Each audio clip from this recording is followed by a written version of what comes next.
I loved her. God knows I did. She was everything I ever prayed for in a woman. We never argued, never nagged, never questioned my movement.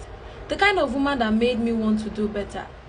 I made sure she never lacked anything.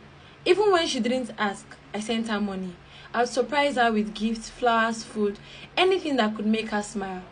She trusted me completely, and that trust was something I wore like a crown.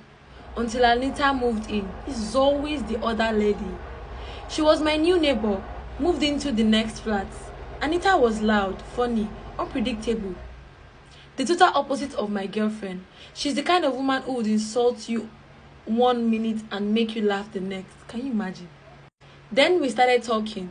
Just small talk at first as friends, then longer personal conversations.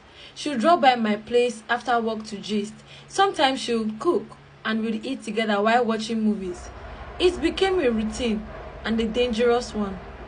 At first, I convinced myself it was just friendship, but soon she was coming every evening. Until one night, she asked if she could stay over. I should have said no, but I didn't. That night, everything fell apart. Things fell apart. With Panashukud, it was deep, wild, and mind-blowing Panashuku. From that moment, the dynamics of our relationship, of our friendship changed. She started giving me girlfriend attitude, and worse, when my babe was around, that's when she would want to come and borrow salt or Maggi, which I knew she had in surplus. Thank God for the kind of babe I had. Very innocent. She still didn't suspect anything. I should have stopped sleeping with Anita, but man, she could suck and ride, so we kept Panashukoing. Until that weekend, my babe had told me earlier in the week that she was traveling.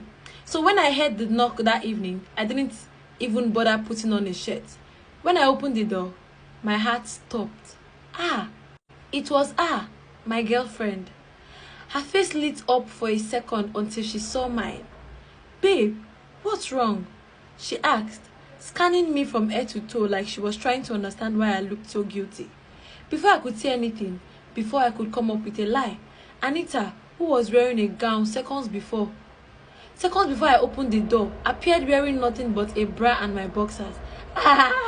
Guys, if you like to get your hoodie, your face cap, and your socks in good qualities, I mean hoodies in large size and very, very thick, check out Style by Bira. I got my hoodie from there, and check out this fire picture I took there.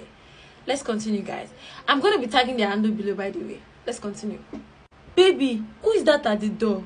She asked with a wicked smile. Everything stopped.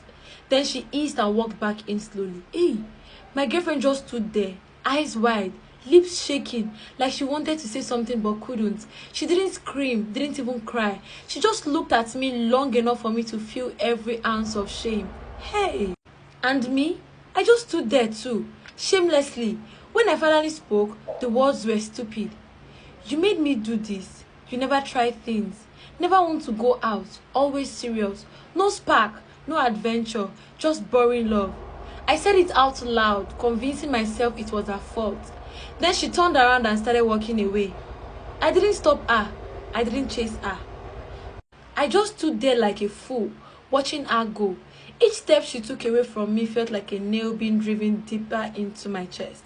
When I closed the door, the silence was heavier than guilt. Anita was talking, but I couldn't hear her.